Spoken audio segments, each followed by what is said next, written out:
Episode 106۔ اس دوران میں ملازمین بیڈ روم کی صفائی کر چکے تھے۔ میں نے دانستہ اس بیڈ روم میں جانے سے اعتراض کیا جس میں ناصر رہتا تھا۔ اس بیڈ روم میں اس کا قتل بھی ہوا تھا۔ میرے لیے شازیہ نے پہلے ہی کمرہ منتخب کر لیا تھا۔ تیمور مجھے اسی کمرے میں لے گیا اور بولا، یہ تم نے گلوریا کا عاشق کب سے سمجھ لیا مجھے؟ یہ تو میری چال ہے۔ پیٹر سے گھاگ ایجنٹ بھی میرے جھانسے میں آ گیا ہے۔ میں نے یہی ظاہر کیا کہ ہمیں گلوریا سے کوئی دلچسپی نہیں ہے۔ اب تمہاری صلاحیتوں کا امتحان ہے۔ اس کے پاس جا کر اس سے ہمدردی کرو اور مجھے برا بھلا کہو۔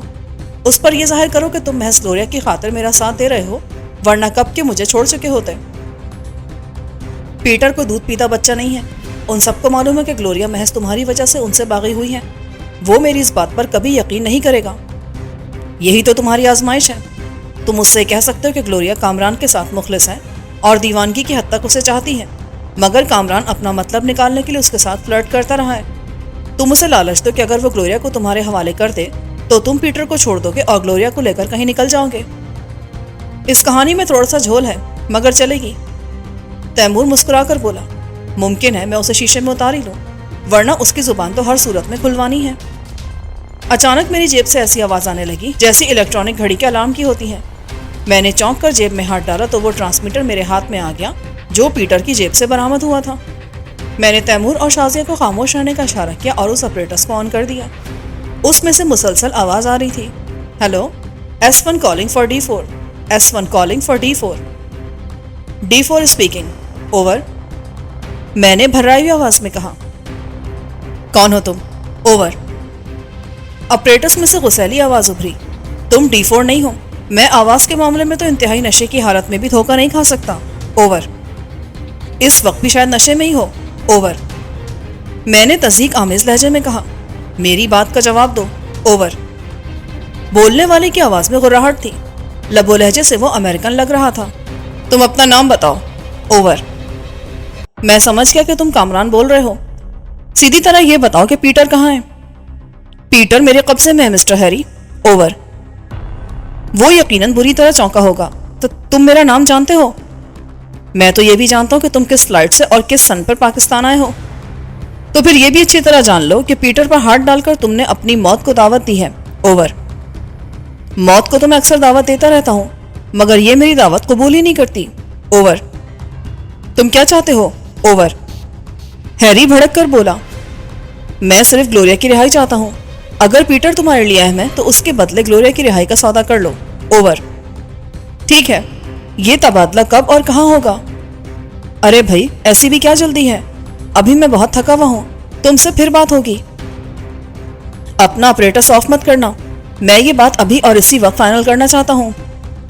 جیری جلدی سے بولا، میں تمہارے حکم کا غلام نہیں ہوں۔ ایک بات اور سن لو، اگر گلوریا پر تم لوگوں نے ذرا بھی تشدد کیا ہوگا تو پیٹر تمہیں زندہ نہیں ملے گا۔ پھر میں چن چن کر تم اور ولسن سمیت تمہارے ایک ایک آدمی کو ٹھکانے لگا دوں گا۔ بڑی خوش فہمی ہے تمہیں، مجھے تنہا سمجھ رہے ہو؟ میں نے یہیں کے کچھ خطرناک لوگ ہائر کر لیے ہیں۔ تم لوگوں میں یہی تو خرابی ہے، ڈالرز دیکھ کر لوگ سگے بھائی تک کا خون کرنے پر آمادہ ہو جاتے ہیں۔ ان لوگوں سے تو خیر میں نمٹ ہی لوں گا، مگر پہلے تمہیں اور ولسن کو جہنم رسید کروں گا۔ یہ کہہ کر میں نے خاموشی اختیار کر لی۔ جیری دوسری طرف سے مسلسل چلا رہا تھا، ہیلو، ہیلو، میری پوری بات سنو باسٹرڈ۔ میں نے ٹرانسمیٹر آف کر کے جیب میں رکھ لیا۔ میرے خیال میں اب آپ آرام کر لیں۔ شازیہ کے لہجے میں طنز کا شائبہ تھا، میں نے کچن دیکھ لیا ہے، میں کافی لے کر آتی ہوں۔ کافی پر تو مجھے کوئی اعتراض نہیں ہے، مگر آرام کرنے والی بات سمجھ میں نہیں آئی۔ میں نے کون سا صحرا چولستان عبور کیا ہے جو میں آرام کروں؟ میں تو گزشتہ کئی دنوں سے آرام ہی کر رہا ہوں۔ شازیہ منہ بناتی ہوئی چلی گئی۔ تیمور بھی اٹھتے ہوئے بولا، میں ذرا پیٹر کی خبر لے لوں، دیکھوں کہ وہ تمہارے جھانسے میں آیا بھی ہے یا نہیں۔ یہ کہہ کر وہ بھی کمرے سے نکل گیا۔ اب وہاں صرف نذیر تھا۔ میں نے اس سے کہا، جیری نے شاید یہاں کسی بڑے بدماش کو ہائر کیا ہے۔ تم بیشتر لوگوں سے واقف ہو، یہ معلوم کرنا تمہارا کام ہے کہ اس نے کسے خریدا ہے۔ وہ بدماش قابو میں آ گیا تو جیری کی کمر ٹوٹ جائے گی۔ یہ معلوم کرنا مشکل نہیں ہے، مگر جیری اور ولسن کو حکومت کی پشت پناہی بھی حاصل ہے۔ کیا ہم قانون نافذ کرنے والے اداروں سے بھی ٹکر لے سکتے ہیں؟ یہ بات کا مسئلہ ہے، اس کا بھی کوئی نہ کوئی حل نکل ہی آئے گا۔ فوری طور پر تو میں اسے بے دست و پا کرنا چاہتا ہوں۔ اسی دوران میں شازیہ کافی کی ٹرے لے کر آ گئی۔ ہم کافی پی رہے تھے کہ تیمور بھی آ گیا۔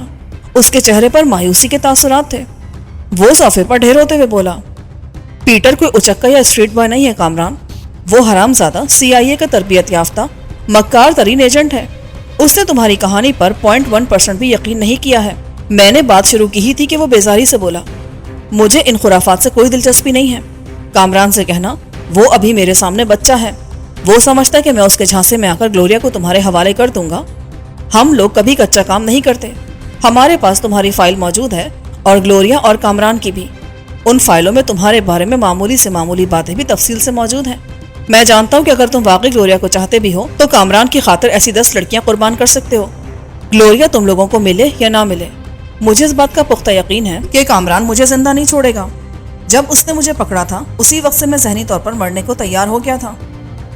اس کی زبان کھلوانے کے لیے ہمیں بہت محنت کرنی پڑے گی کامران، ممکن ہے کہ وہ مر ہی جائے۔ میں جھنجھلا کر بولا، اگر اس نے گلوریا کا پتہ نہیں بتایا تو میں اسے تڑپا کر قسطوں میں ماروں گا۔ میں دیکھوں گا کہ وہ کیسے زبان نہیں کھولتا۔ نذیر، تم جا کر معلوم کرو کہ اس نے ملک کے کس بدماش کی خدمات حاصل کی ہیں۔ نذیر فوراً اپنی جگہ سے اٹھ کھڑا ہوا۔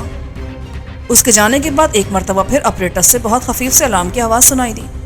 پہلے میں نے سوچا کہ اس کال کا جواب نہ ہی دوں، پھر تیمور کے کہنے پر میں نے جواب دینے کا فیصلہ کر لیا۔ میں نے ٹرانسمیٹر آن کیا اور گھرا کر بولا، اب کیا تکلیف ہے تمہیں؟ میں تم سے ایک سودا کرنا چاہتا ہوں، گلوریا کے بدلے میں پیٹر کو میرے حوالے کر دو۔ اور یہ تبادلہ کہاں اور کیسے ہوگا؟ میں نے بیزاری کا مظاہرہ کیا۔ وقت اور جگہ کا انتخاب بھی میں تم پر چھوڑتا ہوں۔ اس نے یوں کہا جیسے میری 7 پشتوں پر احسان کر رہا ہو۔ اگر یہ بات ہے تو تم گلوریا کو ریگل سنیما کے سامنے والے فٹ پاتھ پر چھوڑ دو، اور پیٹر، اسے تم کہاں چھوڑو گے؟ گلوریا مجھے مل جائے گی تو میں آدھے گھنٹے بعد پیٹر کو بھی تمہارے حوالے کر دوں گا۔ اس بات کی کیا گارنٹی ہے؟ کہ گارنٹی صرف میری زبان ہے۔ اگر تمہارے پاس میری فائل موجود ہے تو اس میں یہ بھی لکھا ہوگا کہ میں ایک دفعہ زبان دے کر اس سے پھرتا نہیں ہوں۔ میں جانتا ہوں۔ ٹھیک ہے، آدھے گھنٹے بعد گلوریا تمہیں ریگل سنیما کے سامنے والے بک اسٹال کے پاس مل جائے گی۔ یہ کہہ کر اس نے ٹرانسمیٹر آف کر دیا۔ کیا تمہیں یقین ہے کہ جیری واقعی گلوریا کو چھوڑ دے گا؟ شازیہ نے پوچھا۔ مجھے ان حرامزادوں کی کسی بات کا یقین نہیں ہے۔ وہ شاید یہ سمجھ رہا ہے کہ گلوریا کا چارہ ڈال کر وہ مجھے گھیرے گا۔ وہ میرے لیے جال پھیلا رہا ہے۔ میں بھی وہاں ایسے لوگوں کو بھیجوں گا جو اگر جیری کے قابو میں آ بھی گئے تو اسے میرے بارے میں کچھ نہیں بتا سکیں گے۔ ٹرانسمیٹر سے ایک مرتبہ پھر بیپ کی آواز سنائی دی۔ میں نے اسے آن کیا اور بولا، ہاں، اب کیا پرابلم ہے؟ اب کوئی پرابلم نہیں ہے۔ دوسری طرف کی آواز سن کر میں سناٹے میں رہ گیا۔ مجھے اپنے کانوں پر یقین نہ آیا۔ میں بالکل گنگ ہو کر رہ گیا۔ کیا ہوا کامران؟ کیا میری آواز سن کر بے ہوش ہو گئے ہو؟ نہیں، میں نے کچھ بولنا چاہا مگر چند بے ربط الفاظ بول کر خاموش ہو گیا۔ حیرانی کی ہی بات تھی، دوسری طرف خود گلوریا بول رہی تھی۔ خود پر قابو پانے میں مجھے صرف چند لمحے لگے۔ پھر میں نے سنبھل کر پوچھا، تم کہاں سے بول رہی ہو؟ فی الحال تو میں ایک بلڈنگ کے فلیٹ سے بول رہی ہوں۔ میں نے جیری کے ایک آدمی کو ہلاک کرنے کے بعد یہ ٹرانسمیٹر حاصل کیا ہے۔ وہ لوگ میرا پیچھا کر رہے ہیں۔ اب تک انہوں نے بلڈنگ کو گھیر لیا ہوگا مگر مجھے تلاش کرنے میں انہیں کچھ دیر لگے گی۔ میں جانتا تھا کہ اگر جیری کا ٹرانسمیٹر آن ہوا تو وہ بھی یہ گفتگو سن رہا ہوگا۔ اگر میں گلوریا سے پتہ پوچھتا تو جیری کو معلوم ہو جاتا کہ وہ کہاں چھپی ہوئی ہے۔ پھر میں نے سوچا کہ جب جیری کے آدمی گلوریا کا تعاقب کر رہے ہیں تو جیری کو بھی علم ہوگا۔ میں نے گلوریا سے کہا، تم اس بلڈنگ کا پتہ بتاؤ، میں وہاں پہنچتا ہوں۔ میں اس وقت رفیق سینٹر کے ایک فلیٹ میں چھپی ہوئی ہوں۔ یہ بلڈنگ عبداللہ ہارون روڈ پر زینب مارکیٹ کے قریب ہے۔ اوکے، تم فکر مت کرو، میں پہنچتا ہوں۔ فی الحال مجھے بھی فلیٹ نمبر بتانے کی ضرورت نہیں ہے۔ میں نے ٹرانسمیٹر آف کر کے جیب میں رکھا اور اپنا جائزہ لیا۔ میں ابھی تک پوری طرح مسلح تھا، صرف لانگ شوز اتارے تھے۔ میں تیزی سے جوتے پہننے لگا۔ یہ بھی جیری کی کوئی چال ہو سکتی ہے کامران؟ ممکن ہے اس نے گن پوائنٹ پر گلوریا سے سب کچھ کہلوایا ہو۔ شازیہ بولی، نہیں، اگر ایسا ہوتا تو گلوریا مجھے کوڈ ورڈ میں اشارہ دے دیتی۔ میں نے پر یقین لہجے میں کہا، کامران ٹھیک کہہ رہا ہے، گلوریا واقعی ان کے ہاتھ سے نکل چکی ہے۔ تیمور نے کہا اور اٹھتے ہوئے بولا، چلو اب چلنے کی تیاری کرو۔ کیا صرف تم دونوں ہی جاؤ گے؟ ہاں، میں زیادہ بھیڑ بھاڑ کا قائل نہیں ہوں۔ ایسے موقع پر زیادہ افراد کی موجودگی سے کام بننے کے بجائے بگڑ جاتا ہے۔ چلو تیمور۔ میرے تیور دیکھ کر شازیہ خاموش ہو گئی، ورنہ وہ پھر ساتھ چلنے کی ضد کرتی۔ میں نے اس مرتبہ بھی پجیرو کا ہی انتخاب کیا۔ ڈرائیونگ سیٹ پر تیمور تھا، اس کا مخصوص بیگ عقبی سیٹ کے پائیدان پر رکھا تھا۔ میرا بریف کیس البتہ موجود نہیں تھا۔ میں نے صرف یوزی کی رائفل اور فاضل راؤنڈز ہی ساتھ رکھے تھے، اس کے علاوہ میرے ریوالور تھے۔ میری رائفل بھی بیک سیٹ پر پائیدان پر رکھی تھی۔ اتنی اسپیڈی ڈرائیونگ مت کرنا کہ ٹریفک کا کوئی سارجنٹ ہمارے پیچھے لگ جائے۔ میری ہدایت کی وجہ سے تیمور کو وہاں پہنچنے میں 35 منٹ لگے، ورنہ شاید یہ فاصلہ 20 منٹ میں طے ہو جاتا۔ عبداللہ ہارون روڈ پر ون وے ٹریفک ہے، اسی لیے ہمیں زینب مارکیٹ کی طرف سے گھوم کر رفیق سینٹر تک پہنچنا پڑا۔ وہاں گاڑی پارک کرنا بھی ایک مسئلہ تھا۔ روڈ کی دونوں طرف بے شمار گاڑیاں پارک تھی۔ رفیق سینٹر کے سامنے سے گزرتے ہوئے تیمور نے گاڑی کی رفتار بالکل کم کر دی، شاید وہ پارکنگ کے لیے کوئی جگہ تلاش کرا تھا۔ رفیق سینٹر کے بالکل سامنے کراچی الیکٹرک سپلائی کا آفس ہے۔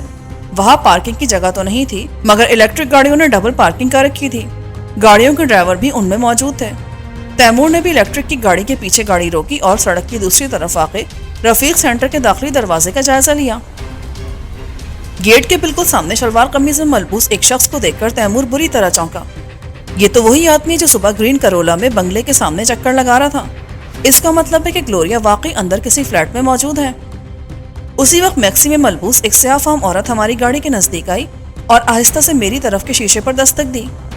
میں نے شیشہ تھوڑا سا کھولا تو وہ بولی، جلدی سے پچھلے دروازے کا لاک کھولو۔ میں اچھل پڑا، وہ گلوریا تھی۔ میں نے جھپٹ کر لاک کھولا تو وہ جلدی سے گاڑی میں بیٹھ گئی۔ اب یہاں سے نکل چلو۔ میں نے بلف کیا تھا کہ میں رفیق سینٹر میں چھپی ہوئی ہوں۔ میں تو انہیں ڈاش دے کر الیکٹرک سپلائی کی بلڈنگ میں گھس گئی تھی۔ اس کے ایک اعلیٰ افسر کے ساتھ بیٹھ کر میں نے اطمینان سے چائے پی اور تقریباً 1 گھنٹہ گزار دیا۔ تیمور اس دوران میں گاڑی آگے بڑھا چکا تھا اور اب ٹرن لے کر دوبارہ فلیٹ کلب کی طرف جا رہا تھا۔ وہاں سے وہ شارع فیصل پر نکلا تو میں نے سکون کا سانس لیا۔ اب ہم کسی حد تک خطرے سے باہر تھے۔ پجیروں کے شیشے بھی رنگین تھے اور گلوریا اس انداز میں سیٹ پر نیند دراز تھی کہ باہر سے اس کا دیکھے جانا ممکن نہیں تھا۔ یہ تم نے کیا حلیہ بنا رکھا ہے؟ اسی حلیے نے تو مجھے بچایا ہے۔ میرے پرس میں جانے کب سے لوشن کی ٹیوب پڑی تھی، اس لوشن سے فوری طور پر رنگت سیاہ ہو جاتی ہے۔ میں انہیں ڈاش دے کر زینب مارکیٹ میں گھسی، پھر وہاں سے میکسی لے کر اس کے سامنے ایک بینک میں گھس گئی۔ وہاں موجود میں نے ایک لڑکی سے ٹوائلٹ کے بارے میں معلوم کیا اور لیڈیز ٹوائلٹ میں گھس کر منٹوں میں اپنا حلیہ بدل لیا۔ وہاں سے باہر نکل کر میں نے تمہیں کال کی اور دانستہ رفیق سینٹر کا نام لیا، کیونکہ فوری طور پر وہی بلڈنگ مجھے نظر آئی تھی۔ میں چاہتی تو ٹیکسی میں یہاں سے فرار ہو جاتی، مگر مجھے یہ معلوم نہیں تھا کہ تم لوگ اس وقت کہاں ہوگے۔ پھر میں نے فیصلہ کیا کہ تمہیں اسی پرہجوم جگہ بلا لوں تاکہ وہ لوگ آزادی سے کوئی کارروائی نہ کر سکیں۔ ویسے اس کا امکان نہ ہونے کے برابر تھا۔ حلیہ بدلنے میں تم سے زبردست بلنڈر بھی ہوا ہے۔ تمہارا چہرہ، گردن، بازو وغیرہ تو سیاہ ہیں، مگر پیر سفید ہیں۔ جب میں الیکٹرک سپلائی کے آفس میں بیٹھی تھی تو مجھے بھی اپنی اس غلطی کا احساس ہوا تھا۔ میرا جوتا اس قسم کا ہے کہ پیروں کی انگلیاں نظر نہیں آ رہی ہیں۔ کسی نے دیکھا ہوگا تو یہی سمجھا ہوگا کہ میں نے وائٹ ساکس پہن رکھے ہیں۔ مگر تم وہاں سے نکلی کیسے؟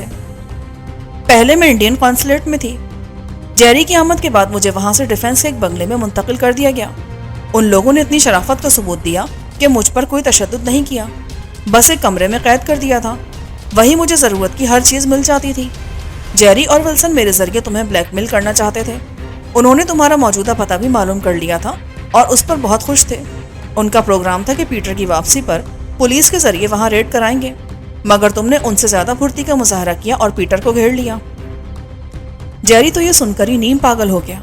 پھر اس نے تم سے سودے بازی کی اور پلان بنایا کہ جو ہی تم مجھے لینے آؤ گے وہ ہم دونوں کو ڈھیر کر دے گا۔